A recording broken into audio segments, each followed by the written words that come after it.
Olá, amigos. Olá, amigas. Estamos iniciando o nosso Economia e Desenvolvimento desta semana, que acontece há 21 anos. Estamos marchando para 22 anos.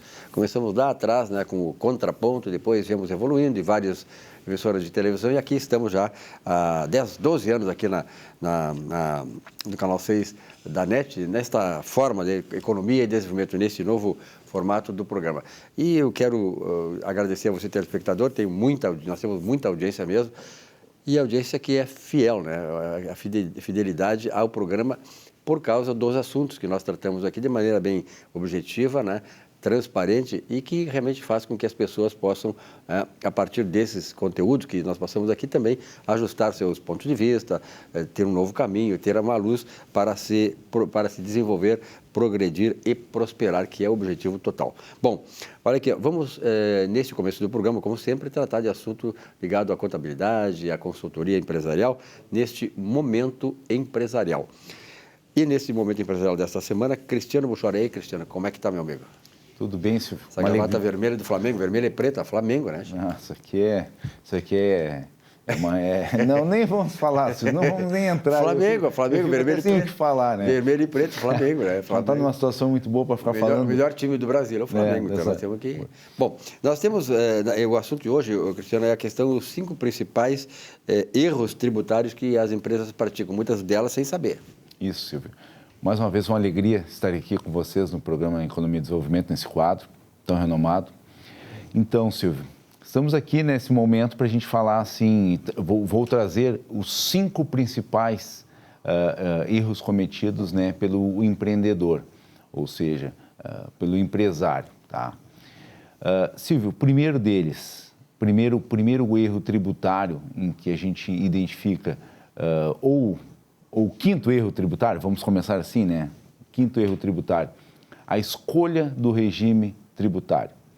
A gente sabe muito bem que o empresário hoje no Brasil, né, ele tem um desafio, e o primeiro desses desafios pode ser o erro, né, que é a escolha do regime. Em geral, a empresa, às vezes, ela é pequena, começa pelo Simples Nacional, entretanto, ela não necessita ficar no Simples Nacional. Nós temos hoje Simples, Nacional, lucro presumido e lucro real.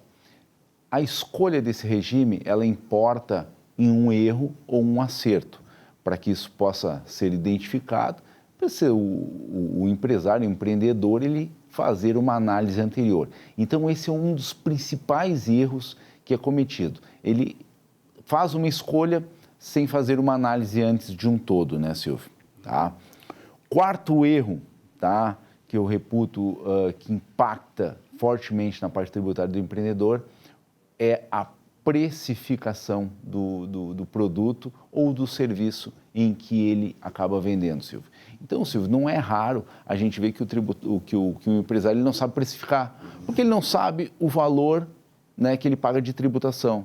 A gente tem umas normas tributárias muito elásticas, variando entre estados, muitas novidades em que a cada ano surgem. Então, o empresário ele acaba não sabendo o custo do tributo, não sabe logo precificar. Nisso, ele acaba pagando mais tributo, Silvio.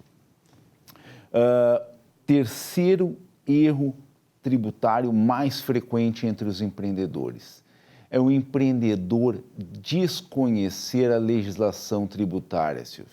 A gente já falou muito em manicômio tributário, em todas essas questões, desde a edição da Constituição Federal, foram mais de 5 milhões de normas, né, tributárias, ou seja, é uma enormidade. Obviamente, o empresariado ele acaba não conseguindo, né, acompanhar isso e acaba sendo um erro que acaba trazendo um ônus tributário maior para ele, Silvio. 4º ou segundo, né, erro tributário que eu reputo assim muito frequente, que são as obrigações acessórias, os erros de conformidade, ou seja, ele não ter uma classificação boa na venda do produto dele. Silvio, a gente teve um tempo atrás, eu sei se tu vai recordar, do caso do Crocs, né? Veio uma empresa brasileira, importou o Crocs em 2006, classificando ela e declarando ela como uma sandália de borracha. né? O fiscal do Porto, ele chegou e disse, não, isso é um sapato impermeável. Ou seja, aplicou uma multa nessa empresa. Essa empresa, ok, recorreu, a Camex lá manteve a decisão do fiscal, ok. 6 anos se passaram, essa empresa foi novamente multada, agora declarando como sapato de borracha, como o fiscal havia, né, notificado. Outro fiscal teve entendimento divergente. O que aconteceu? Multou a empresa. A empresa teve que novamente se defender. Saiu, então, a tão esperada decisão 2017. O Crocs é uma sandália, né, de borracha ou um sapato impermeável? Obviamente, se decidiu que o Crocs é uma sandália de borracha, porque não pode ser um sapato impermeável. Ela tem furo, ela é aberta e tudo mais, né? Então, assim, esse erro ele é muito frequente, né? O empresário, às vezes, ele não consegue classificar conforme o fisco tem um entendimento. E esses entendimentos, eles variam, né, Silvio? Um fiscal diz uma coisa, outra fazenda diz outra, né? É engraçado que o fisco, ele só decide pelo valor mais agregado mais alto, né? Exatamente. Esse é o problema. Então, a discussão, a gente está discutindo se o Croc ele é sandália ou é sapato, porque a tributação é diferente. Né? Então, se a gente pegar também um caso que é muito complicado, é assim, o chocolate com biscoito tem uma tributação. Biscoito com chocolate tem outra tributação. Ora bolas, cara pálida, não é a mesma coisa. Tudo mistura os dois ingredientes. Isso é coisa de burocrata, cara. É por isso que eu sempre... A nossa grande briga como jornalista de economia é isso aí.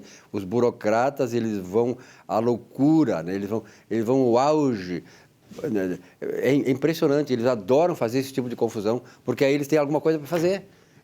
Para complicar a vida das pessoas, só para complicar. Exatamente. Né? Porque olha aqui, ó, a questão é essa essa sandália, essa sapato e tal. Isso não cabe ao governo decidir. Tem o produtor, tem os especialistas na área que sabem qual é a característica de uma sandália e qual é a característica do sapato. Os caras chamam os caras, o que é isso aqui? Acabou. Mas eles fazem essas coisas exatamente para isso. Perfeito, Silvio. Então, esse é um grande erro, né? O empresário está preocupado se é sandália e tal. Não, ele sabe que é uma sandália. Mas o fiscal disse, não, isso aqui é um sapato. E aí quem é o fiscal para saber o que é uma sandália e o sapato? Nem dá para falar. Exatamente. Então, assim, voltando, Silvio, este é um grande erro que acontece e ele é cometido. Às vezes ele é por indução, às vezes é por também falta de conhecimento, às vezes as bases de dados dos cadastros das empresas também elas não estão numa conformidade, as suas classificações, e são muitas, né, que o empreendedor e o empresário ele tem que ter na ponta da língua, até mesmo porque isso vai impactar na tributação. Então, esse é um grande erro. E, Silvio, o principal erro tributário cometido pelos empreendedores é pagar mais tributos. E por que ele paga mais tributos, Silvio? Porque ele acaba não tendo uma consultoria, não tendo um profissional especializado para que ele possa ter esse apoio. Ele acaba não fazendo uma revisão dos seus tributos, ele acaba não fazendo um planejamento tributário adequado, então ele acaba caindo nestes erros anteriores que a gente comentou, Silvio. Então, o que a gente sempre recomenda no programa, né? que é um programa de momento empresarial? Que o empresário ele tenha o seu contador e principalmente seu advogado de confiança, em que a cada momento que ele tenha uma dúvida, que a sua equipe faça essa análise e consiga ter a segurança para que ele possa trabalhar, Silvio. Principalmente quando o cara é contador e ao mesmo tempo advogado. É isso aí, Silvio. Que aí junta as duas coisas numa só, né? 2 em 1, né, tio? Perfeito, Silvio. É isso aí. A gente tem que estar naquela qualificação contínua, né, Silvio? Porque são 5 milhões de normas desde a Constituição Federal, então a gente tem mais de 50 normas aí, com certeza, impactando diariamente para o empreendedor. Cristiano, muito obrigado. Realmente, eu fico muito feliz quando eu ouço essas coisas, né? Porque a gente passa esse tipo de conteúdo que é complicado. Onde é que tu vai ouvir isso, né? Essas informações, esses detalhes, que ajudam muitas vezes a pessoa a compreender o mundo em que ela vive, né? Cristiano, obrigado pela tua presença aqui. Muito obrigado, Silvio. Sucesso no programa. Claro, sempre. Cada vez mais neste momento empresarial que nós apresentamos aqui sempre. Olá, entre os valores que garantem o sucesso, seja pessoal ou profissional, está o da honestidade, isso mesmo. Ser honesto é o passaporte universal para uma caminhada de luz e de glórias, inclusive no campo corporativo. Empresa honesta soma pontos, ganha mercado e alcança lucros. Um país é igual. Vivemos dias incertos de incursões de desonestos e aproveitadores em postos que influem em nossas vidas. Na eleição deste ano, a mais importante da nossa história, seja seletivo. Descarte os desonestos, os que já comprovaram a sua ganância de roubar teus sonhos e teus projetos. A hora está chegando. Somos parte fundamental da construção de uma sociedade onde valha realmente a pena viver. Uma vida abençoada e feliz depende também do que decidirmos na famigerada urna eletrônica. Boa semana.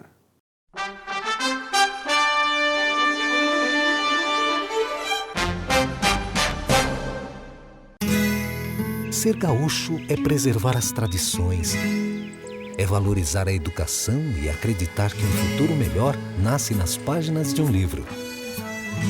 É nossa tradição trabalhar duro. Temos orgulho do suor que escorre do rosto.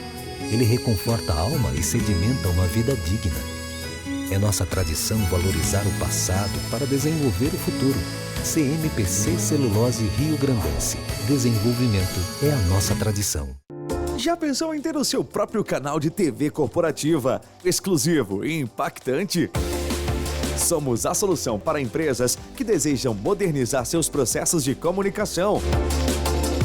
Solução Mídia Digital, transformando a forma como você se comunica. Um show de humor gaúcho sem palavrão e com muita alegria e interatividade. Zurba Fagundes. Mais de 300 espetáculos no Rio Grande do Sul, Santa Catarina e Paraná, nos melhores palcos do Brasil. 2 vezes finalista no Festival da Mentira de Nova Brécia. Atração no Show do Tom. Programa Silvio Santos e Ana Hickman. Teatro, congressos, encontros, jantares, brigas de casal e bocas livres em geral. Zurba Fagundes. Diversão garantida ou seu mau humor de volta. Contrate esse artista gaúcho antes que ele morra de fome.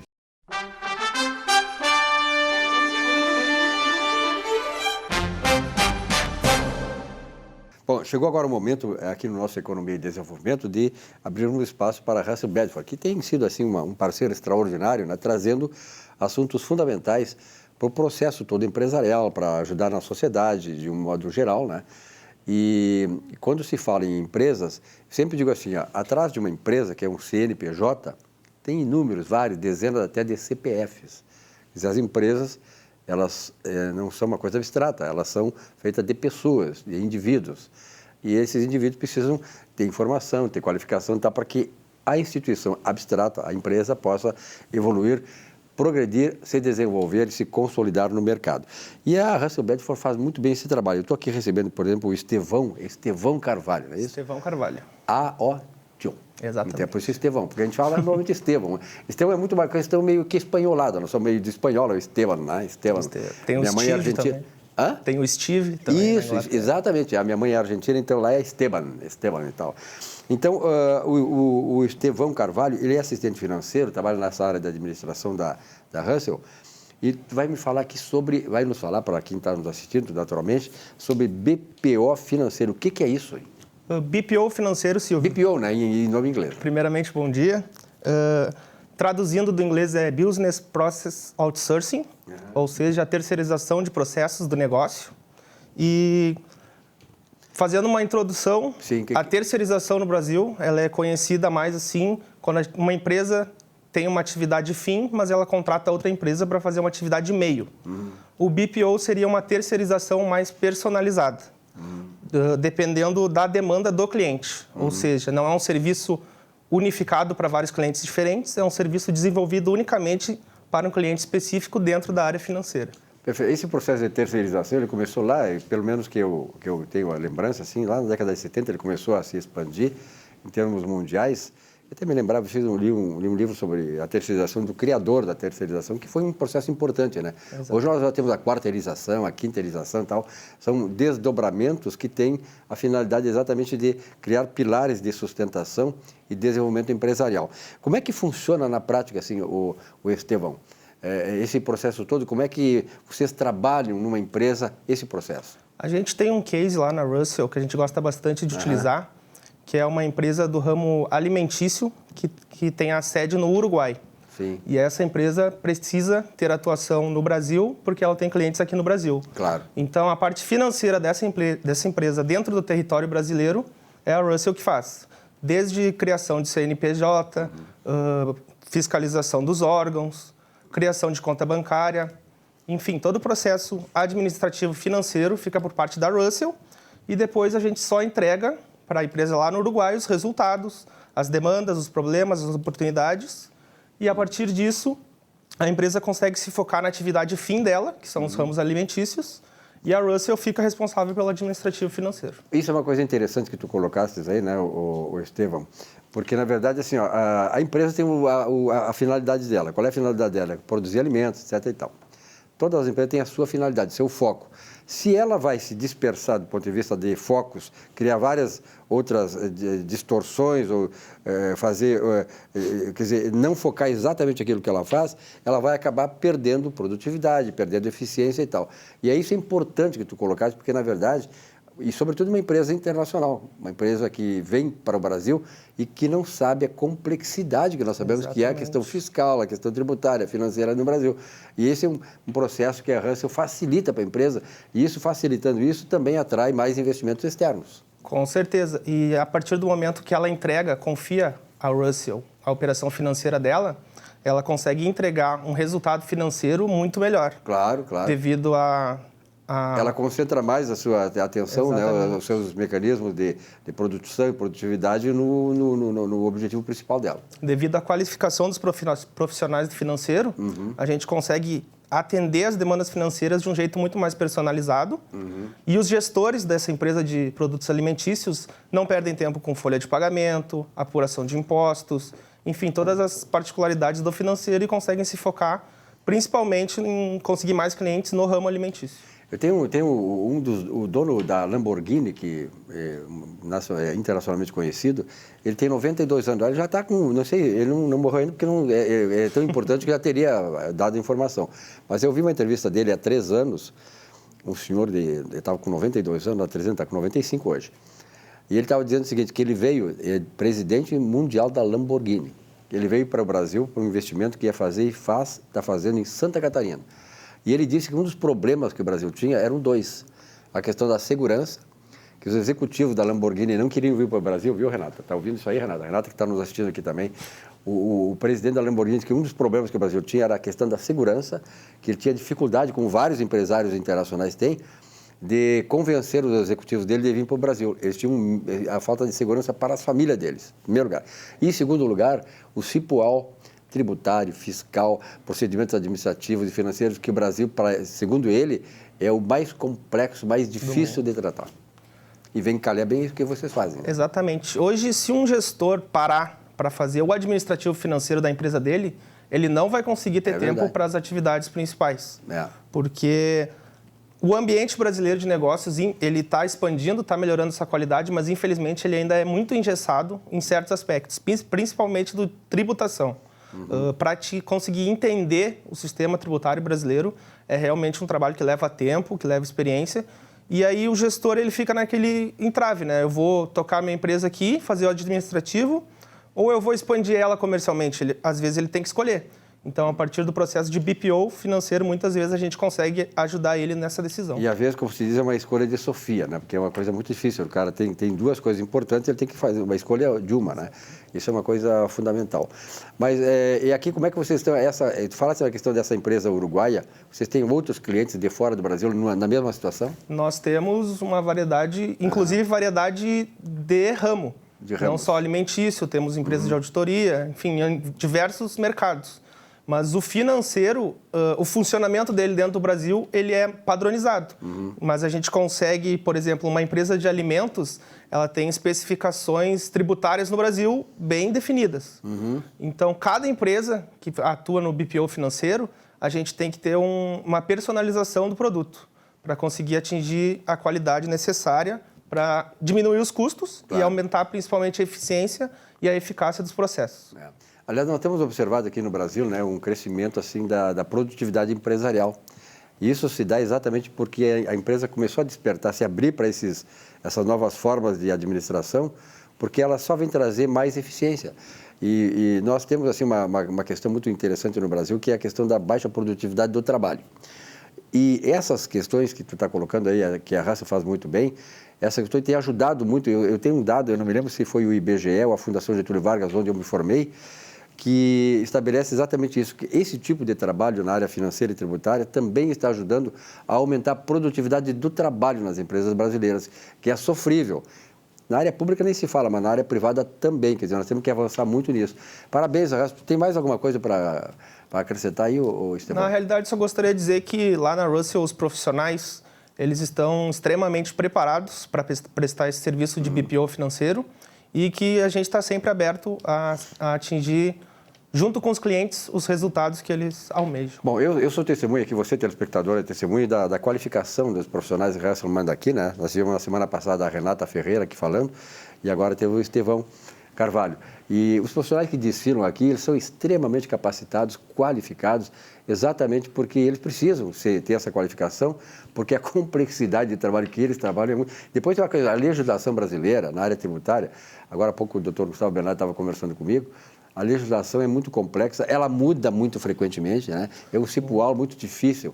Tem empresas aqui no Brasil, o Estevão, que não sei se tu tem conhecimento, deve ter conhecimento, que tem mais contadores e advogados para destrinchar essa coisa do que profissionais, engenheiros, economistas que atuam na área foco da empresa.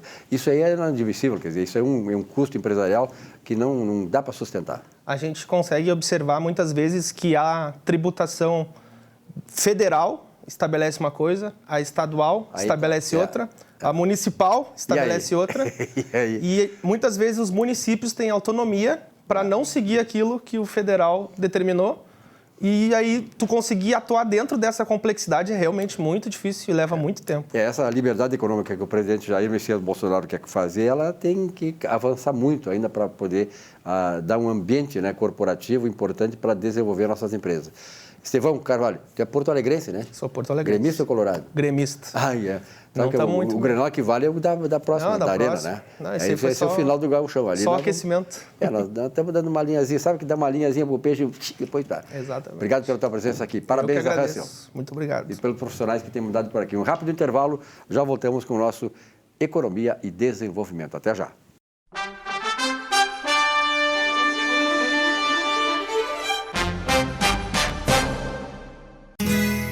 Ser gaúcho é preservar as tradições, é valorizar a educação e acreditar que um futuro melhor nasce nas páginas de um livro.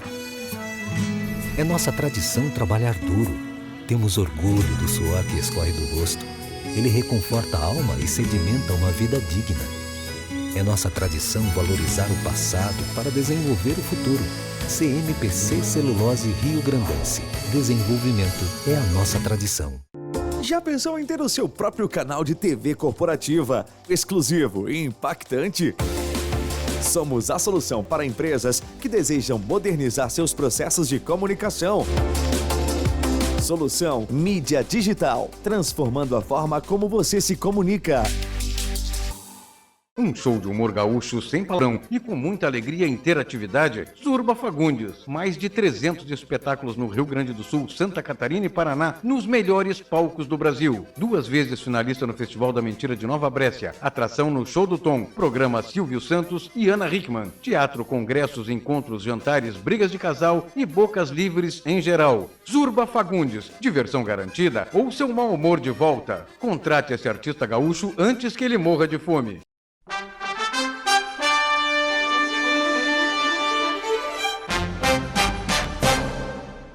Olá a todos.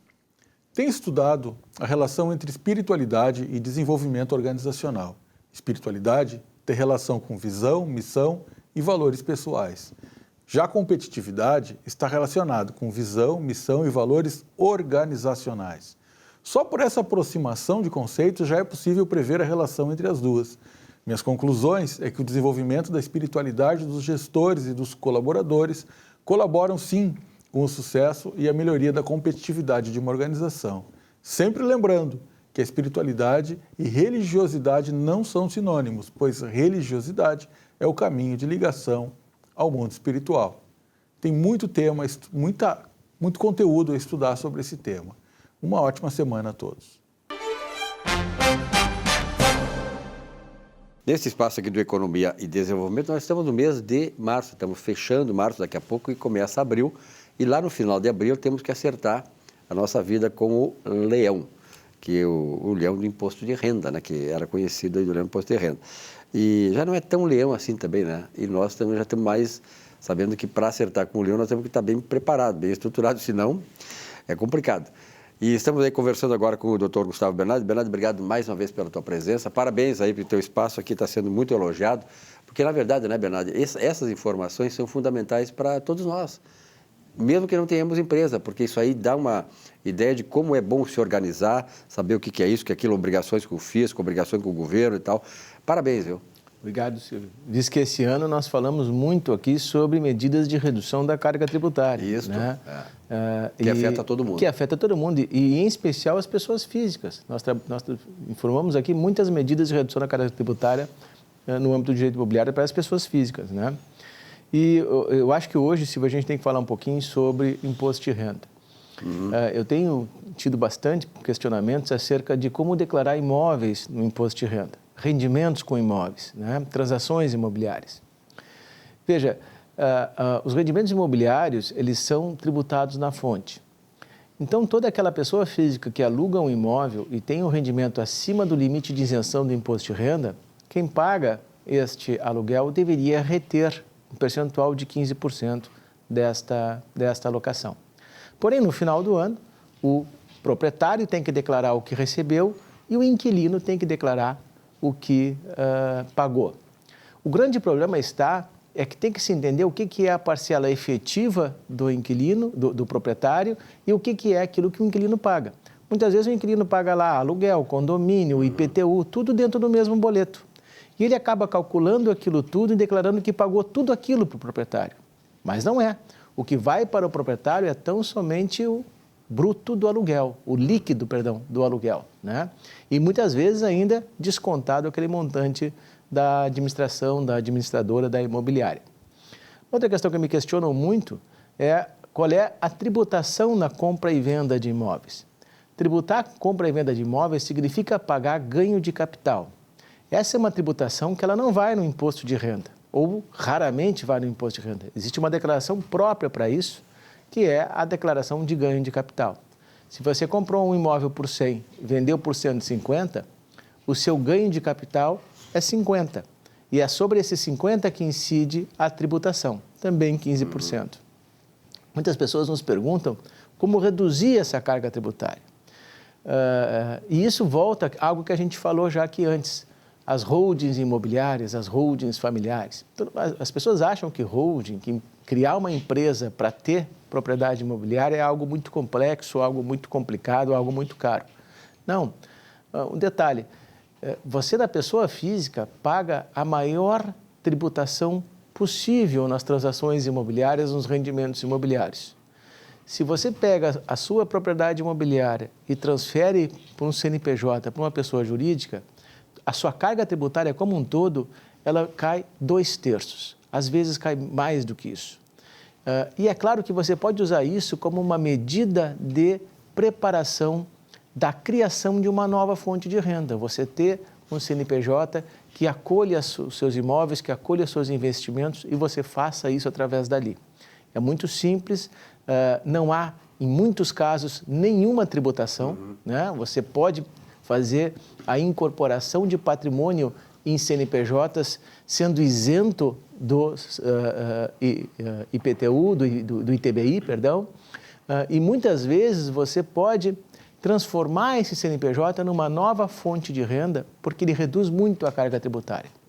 Uma ressalva, aqueles imóveis que vêm para dentro do CNPJ e já tenham um rendimento imobiliário, um rendimento de transações imobiliárias, você tem que ter um certo cuidado, há toda uma técnica a ser feita nesse sentido.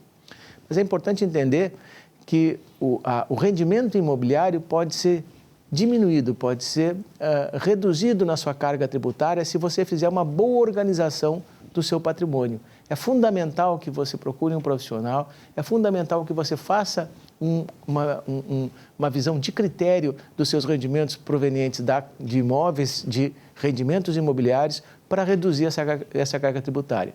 É muito grande o benefício que você tem com isso, Silvio. Né? Muitas pessoas têm questionado sobre isso. Bom, sempre acontece isso, né, Bernardo? Toda vez que a gente está de frente com prazos do imposto de renda e tal, tem essa questão de como é que a pessoa vai fazer, ela vai delegar para fazer, se ela não sabe, quem vai delegar, que cuidados tem que ter, mas sobretudo a questão do prazo.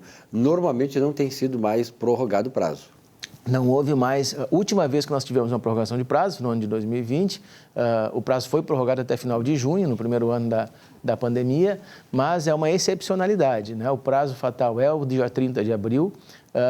O detalhe hoje, se você abrir ali, importar a sua declaração dentro do CAC, que é o sistema da Receita, ela já vem pré-preenchida. Se você tem a certificado digital ou tem a senha do GovBR, nível ouro e nível platina, você já abre a sua declaração de imposto de renda previamente preenchida. Nós já falamos disso aqui, que vai ser mais ou menos como nos Estados Unidos, em que você recebe a declaração pronta, só assina e manda, né?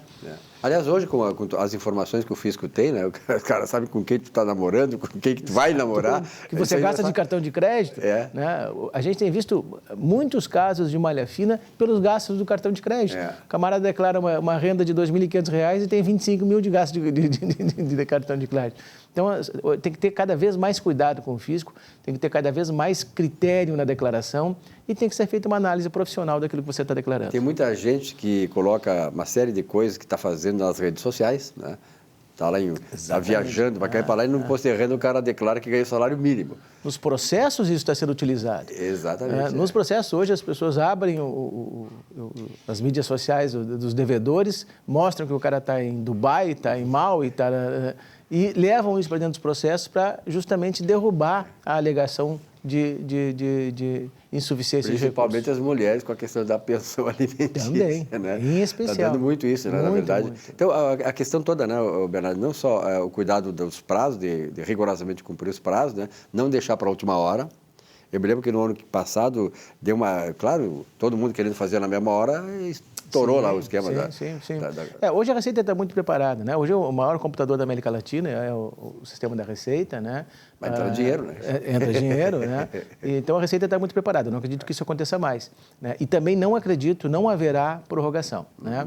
Nós falaremos mais de imposto de renda aqui nos próximos programas. Bom, como é que tu está vendo, antes de nós chegar no final da nossa entrevista, como é que está vendo o ambiente empresarial, o ambiente econômico neste ano de eleição no Brasil? Interessante, né? Hoje, casualmente, eu tenho 2 reuniões em 2 grandes empresas a respeito disso, né? A gente chama de reuniões de emergência, né? O que impactou, estava todo mundo muito feliz com o ano, muito esperançoso com o ano, né? Câmbio, problema da guerra na Rússia e hoje a falta de insumos que voltou, né? Está fazendo as empresas retraírem bastante. Taxa de juros mais alta. Taxa de juros mais alta. Hoje pela manhã eu estava conversando com um empresário da área de tecnologia, né, me comentando que só na montadora dele, né, estão faltando 6 milhões de chips. 6 milhões de chips. Né? Ele imagina que em 18 meses para frente ele não iria regularizar a produção dele. Então, tu imagina o que é esses insumos que estão faltando, essa circunstância que o mundo está vivendo e aonde que isso vai nos levar. Eu estou dizendo, isso é uma nova pandemia. É uma pandemia econômica que a gente vai viver esse ano. Muitas vezes é decorrente da pandemia, né?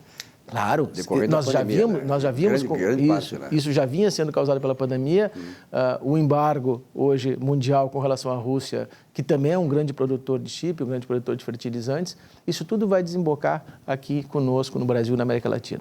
Bernardo, na década de 70, eu me lembro quando eu comecei na área de economia e tal, no jornalismo, a gente sempre vislumbrava a questão da globalização e tal, né? E da maior interdependência entre as nações. Quer dizer, eu acho a interdependência muito bom, quer dizer, essa integração total, mas tu não pode ser totalmente dependente, como o Brasil muitas vezes é de alguns países, né? De insumos básicos, por exemplo. Hoje está se discutindo a questão dos fertilizantes. O Brasil tem jazidas enormes de potássio, né? Só não consegue explorar por uma questão legal, né? Então temos que resolver isso.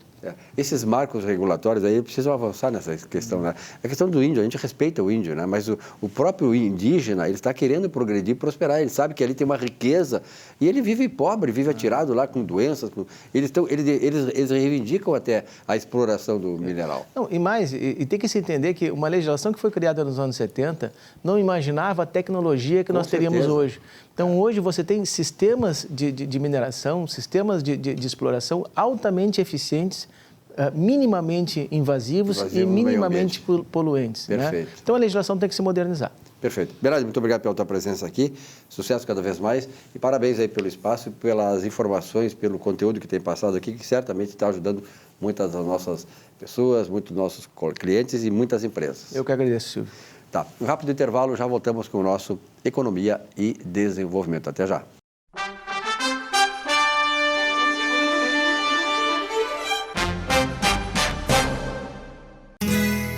Ser gaúcho é preservar as tradições, é valorizar a educação e acreditar que um futuro melhor nasce nas páginas de um livro.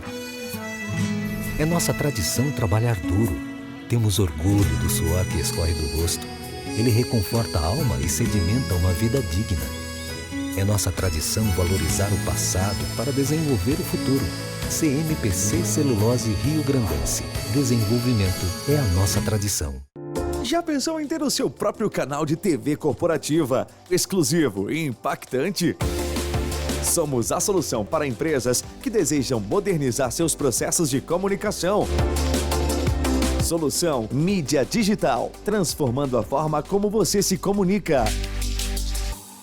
Um show de humor gaúcho sem palavrão e com muita alegria e interatividade. Zurba Fagundes. Mais de 300 espetáculos no Rio Grande do Sul, Santa Catarina e Paraná, nos melhores palcos do Brasil. 2 vezes finalista no Festival da Mentira de Nova Brécia. Atração no Show do Tom. Programa Silvio Santos e Ana Hickman. Teatro, congressos, encontros, jantares, brigas de casal e bocas livres em geral. Zurba Fagundes. Diversão garantida ou seu mau humor de volta. Contrate esse artista gaúcho antes que ele morra de fome.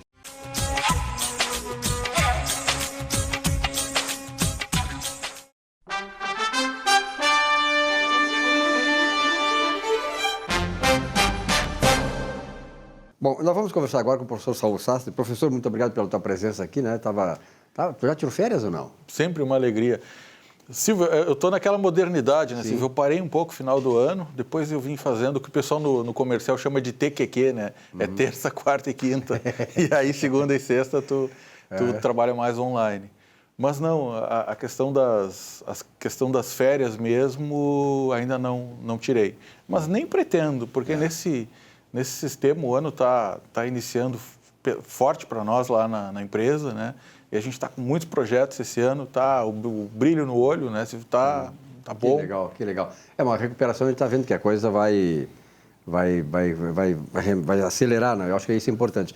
Mas eu queria te fazer uma questão que é a seguinte, Saulo, nós sabemos, né, que a pausa no trabalho, quer dizer, as fériasinhas, você dar uma folga, é importante, né, para que as pessoas possam se repensar, possam descansar um pouco, rever as coisas, né, ter uma outra percepção e voltar melhor no trabalho, né? Qual é a importância, digamos assim, de você tirar umas fériasinhas e tal? É importante 30 dias ou diluir isso durante o tempo? Eu faço isso, diluo durante o tempo uma pausa assim, e tal. Mas essa estratégia é fundamental, qualquer das duas. A gente conversa muito com o pessoal de TI, né? E a gente vê assim que o cansaço, a gente na frente do computador, fazendo agenda, conversando, trabalhando, a gente usa o computador para tudo, né? Se é computador, celular, isso dá um cansaço no final do dia, dá um esgotamento que é necessário, sim, né? A gente parar ali. Mas cada um funciona diferente, né? Se eu, por exemplo, acredito que em 10 dias para mim está o suficiente. Somos iguais. E depois... 10 dias para mim é até demais. Exatamente. Daí começa a encher o saco, começa a ter saudade da rotina e tal. Mas eu gosto, sim, de uma sexta-feira, ou não trabalhar numa sexta-feira e emendar o final de semana intercalados, assim, esporadicamente, muitas vezes. Eu acho muito saudável isso. Então, hoje, mudou, né? Há muito tempo, no século passado, a gente tirava os 30 dias, ou vendia 10 e tirava 20 dias, mas não tinha toda essa tecnologia na nossa volta. Uma outra coisa que está difícil de parar é o WhatsApp, porque tu está ali... aí tu tem que desligar do telefone, né? Isso é um exercício, é um novo hábito que a gente tem que ter, se desvencilhar. Mas eu tenho chegado no final do dia mais cansado, e o que me faz recuperar um pouco são as caminhadas à academia, né? Tem que ter o equilíbrio que se fala do corpo e da mente e da alma, né? Então, nós somos corpo, alma e espírito. Se tu não cuidar dos 3 juntos, não adianta cuidar dos outros 2. Tudo é equilíbrio, assim, né? E tu diminui muito a tua produtividade se tu não cuida da tua parte espiritual e corporal. Saul, naturalmente, hoje as empresas estão... eu sou de uma geração mais antiga que a tua, claro, mas em que, como tu disseste, quer dizer, as pessoas tiravam 30 dias, pagavam, muitas delas vendiam 10, tiravam 20 e tal, mas hoje, e aquilo era assim, janeiro era aquela turma, 50% saía para férias, fevereiro os outros 50%. Então, hoje, não só do ponto de vista do trabalhador, mas as empresas, de modo geral, estão muito mais maleáveis em relação a isso. Elas estimulam até as pessoas tirarem períodos assim durante o tempo, né? Porque isso aí, eu acho que você percebe que, como tu disseste, quer dizer, às vezes a gente precisa dar uma paradinha e tal, alguns diazinhos, algumas horas e tal, e continuar. Então, já há essa flexibilização das empresas. E muita gente faz isso. Sim, as boas férias, né? Se, por exemplo, tu vai para a Europa, tu vai para o Nordeste brasileiro, tu vai fazer umas férias diferentes, estão fora dos períodos tradicionais, logicamente, claro. Melhores preços e tudo mais. O que impacta um pouco é a escola, que tem casais que têm filhos mais novos, e tal, que filhos mais novos não conseguem fazer. Mas as boas férias hoje, quer ver um período muito ruim de sair, é carnaval. Tudo é caro, tudo é lotado, as estradas são lotadas, né? É mais estresse. Agora, se tu vai, por exemplo, depois do carnaval, aí as praias estão vazias, tu consegue melhores ofertas. Já em março, agora a coisa começa a reduzir, né? E pensando assim, hoje com a globalização, né, é muito mais fácil que antigamente de tu ir para um lugar mais, onde não tem essa incidência de inverno e verão, é sempre verão. Então, tu consegue fazer férias maravilhosas, fugir do frio e tal, aqui do sul. E também consegue fazer férias no frio maravilhoso aqui na nossa Serra Gaúcha, tanto em Bento, né, que a gente conhece, Gramado, Canela, que todo mundo de fora do estado fala e elogia muito essa nossa região. A ociosidade, como uma coisa permanente, ela é muito ruim para o ser humano. Tem muita gente, eu tenho vários amigos que faleceram, morreram, porque eles trabalharam a vida toda, e daqui a pouco, eles sem ter essa percepção dessas coisas, eles pararam de trabalhar e não fizeram absolutamente nada, ou seja, morreram. A maioria deles morreu já por causa disso. Quer dizer, eu vejo assim que a ociosidade... ela é fundamental, você saber dosar a questão de quando ser ocioso, de que maneira ser ocioso, né? Por quanto tempo vai ter essa ociosidade, porque ela pode ser realmente um fator incentivador, vai te dar mais gás para as coisas, mas também ela pode decretar uma certa falta do que fazer e você ter um problema, digamos assim, uma decadência intelectual, uma decadência mental e corporal, e aí você acaba falecendo. Vários amigos meus fizeram isso aí e acabaram falecendo. Então, eu acho que tu tem essa produtividade, parou de trabalhar, eu estou aposentado há 10 anos, mas nunca trabalhei tanto quanto agora, só que de maneira diferente. Quer dizer, eu faço meus períodos de descanso, né? Quer dizer, tu tem essa condição. E é importante que a pessoa tenha essa percepção, né, Saul? Isso é um conceito moderno também, né, Silvio? Porque se tu conversa, a maioria das pessoas que se aposentam, elas sonham em se aposentar e não fazer mais nada. E é uma armadilha isso. É verdade. É uma armadilha. Se eu não me engano, era Leonel Brizola que dizia que ia morrer que nem cavalo velho, né, no trecho. E eu comungo dessa ideia, certo? Eu comungo da ideia que nós devemos continuar trabalhando até o final. Até o fim. Agora, logicamente, né, Silvio, coisas que... com outro ritmo, com outra perspectiva. Quando eu trabalhei como gestor público, e foi um período bem longo da minha carreira, eu via muitas pessoas, funcionários públicos, se aposentarem. E eu via assim, estampado na felicidade daqueles que trocavam de ramo. Era momento de fazer outra coisa, se dedicar a uma área que eles gostavam, sei lá, fazer doce, certo? E ali eles tocavam a vida. Tinham um rendimento do salário de aposentado, mais um rendimento extra. E também vi outros que realmente entraram para dentro do pijama e também para dentro de um copo de uísque e dali foram para o caixão. E rapidamente, sabe, um par de anos assim, a pessoa estava acabada. Inclusive, intelectualmente diferente, mais lento, mais devagar. E isso foram coisas que me marcaram muito. Eu também, Silvio, vou trabalhar até quando der.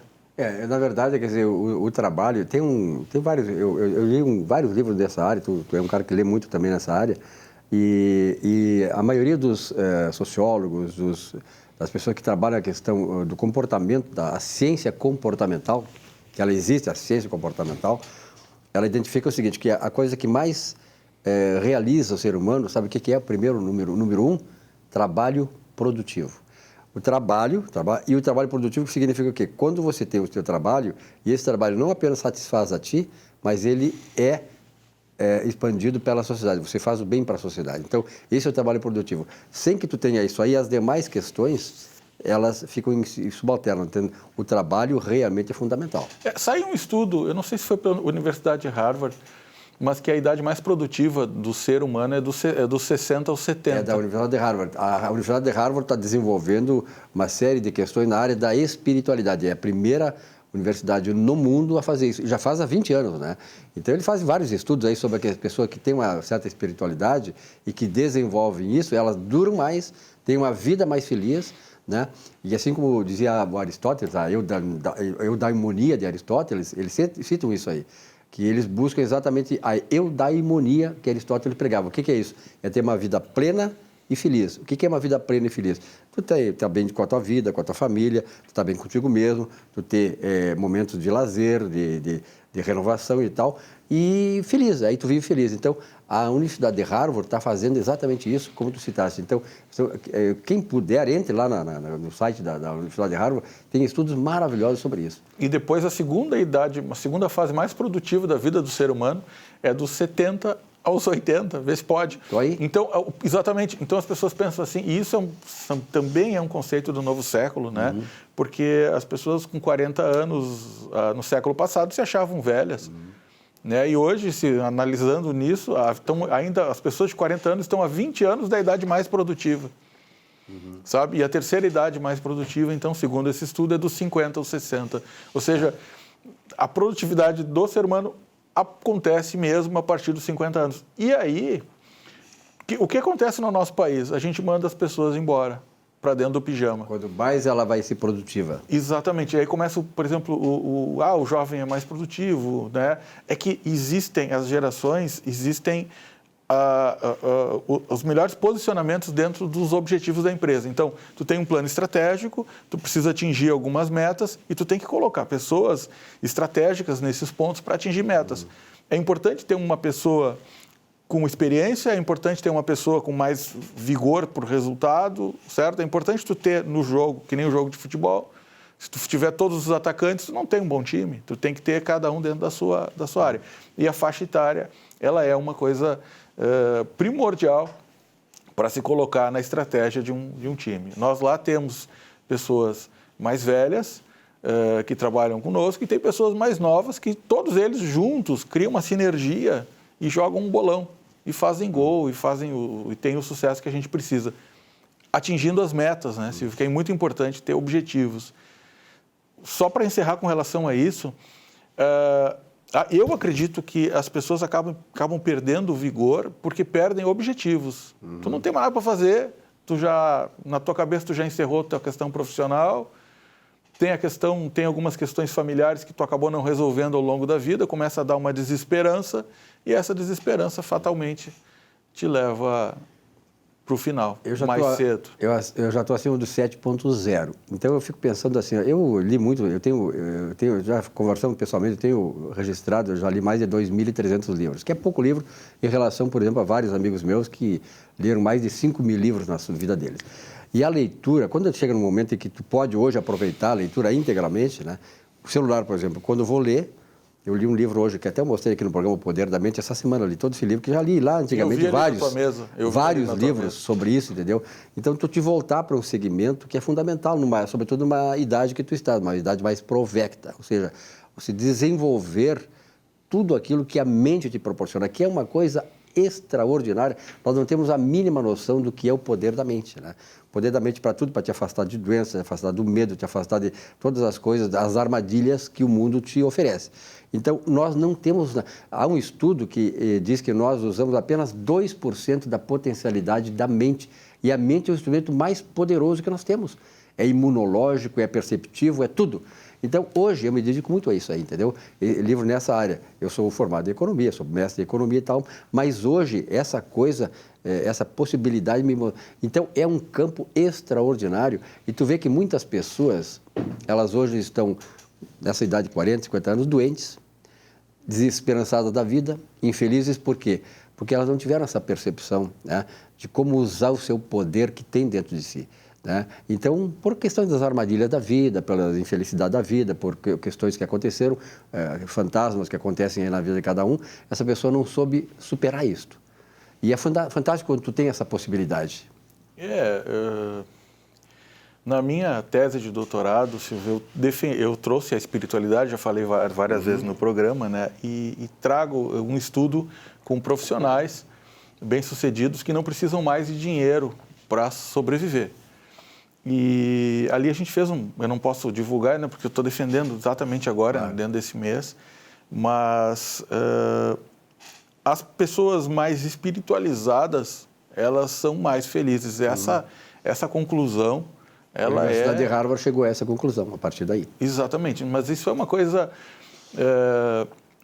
assim, indiscutível, né? Principalmente aquelas pessoas que têm um senso de continuidade, que acreditam que a morte ela vai trazer uma continuidade da sua vida. Então, eles não se preocupam em perder o dinheiro, porque eles sabem que o dinheiro porque o caixão não tem gaveta, esse sempre fala, né?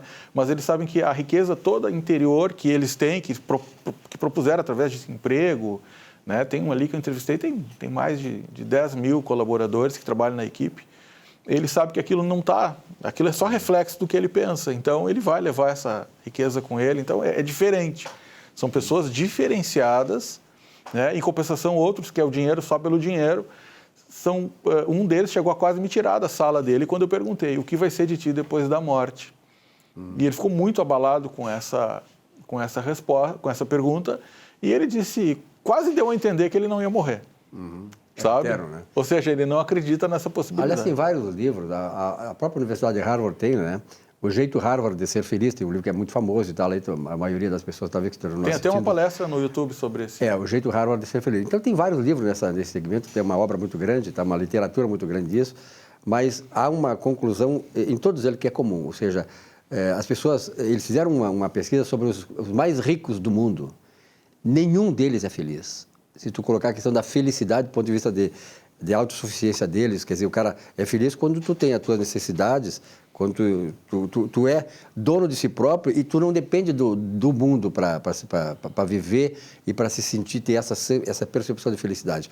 Então, são exatamente as pessoas que menos recursos têm, porque elas chegaram nessa percepção espiritual que o rico normalmente não tem, porque ele está com a percepção dele, o fruto dele, a preocupação dele é a riqueza, ele está no bem material e não espiritual. Então isso, graças a Deus, as universidades do mundo inteiro, Harvard é o grande epicentro disso, estão começando a desenvolver isso, que eu acho que o ser humano precisa olhar também o seu lado espiritual. Mas se nós pensarmos só no ponto de vista financeiro, os extremos são muito desafiadores, né? Quem não tem nada... E quem tem tudo. E quem tem muito. E além do que precisa. Até pelas relações, né, Silvio? Porque imagina assim, quem tem muito, né? As pessoas que se aproximam, os interesses, a vida ela tem uma certa complexidade. E as pessoas que não têm nada têm muita fragilidade, né? Fica muito frágil socialmente. Então, os extremos, eles são muito, muito desafiadores. E tu não consegue desenvolver espiritualidade, principalmente se tu não tem uma base, né, que é aquilo que o psicólogo Maslow fala na pirâmide, né? Abraham Maslow, tu fala sobre a base, né, das necessidades fisiológicas e das necessidades de segurança. Pelo menos eu acredito nisso, né? A espiritualidade parte do princípio de pessoas que tenham essa base já desenvolvida. Até a professora Dana Zohar, ela inverte a pirâmide de Maslow, né? Porque ela diz que tem 2 bilhões de seres humanos, que são os seres humanos que têm as necessidades, dos 7, 2 têm as necessidades básicas atendidas, então poderiam trabalhar já para a autorrealização, que é o que tu faz aqui no programa, né? Tu te autorrealiza, tu traz as informações que as pessoas precisam, procura trazer um serviço à sociedade, e, logicamente, para isso, as tuas necessidades fisiológicas e segurança estão atendidas. A própria psicologia... É bem interessante esses estudos. Com certeza, a própria psicologia pega a partir de Freud, depois Carl Jung, né, Carl Rogers e o Abraham Maslow, que para mim ele evoluiu muito na questão da psicologia do ponto de vista prático. E a década de 70, Maslow. É Maslow. Então, eu acho que essa evolução, ela vem exatamente preencher essa necessidade do ser humano hoje, que nós temos tudo que nós queremos e não somos felizes. Por quê? Aí é que entra o Abraham Maslow, o Carl Rogers, Carl Jung e tal. O Freud eu tiro da coisa porque o Freud estava preocupado mais na questão sexual aí do ser humano. Mas, de qualquer maneira, eu acho que esta evolução é importante, né, para nós, como seres humanos, saber onde é que está o ponto da felicidade, buscar isso aí. E ela está dentro de nós. Exatamente. Eu estava falando do Freud, né? O Viktor Frankl foi um autor posterior que trouxe uma contribuição muito boa, né? Uma contribuição muito boa. E da década de 70 ainda tem o ciclo de Kolbe, que é a base. Agora não está se falando muito em coach. Todo mundo acabou virando um pouco de coach, né? Banalizou um pouco uma ciência bem interessante. Mas por trás do coach está o Kolbe, né? Se botar lá no Google ciclo de Kolbe, o ciclo de Kolbe ele trabalha muito assim o que tu está vivendo e se vale a pena, né? Tu seguir nessa linha. E muitas coisas que a gente vive, experiências que a gente tem, realmente tu não para pensar se vale a pena. Perfeito. Então, o Kolbe foi muito assim, inteligente nesse sentido. Vamos voltar sobre esse assunto, que é um assunto importante. Saulo, muito obrigado pela tua presença aqui. Prazer, sempre. A você, telespectador, muito obrigado pela audiência. Uma boa semana. O Economia e Desenvolvimento volta na semana que vem. Até lá.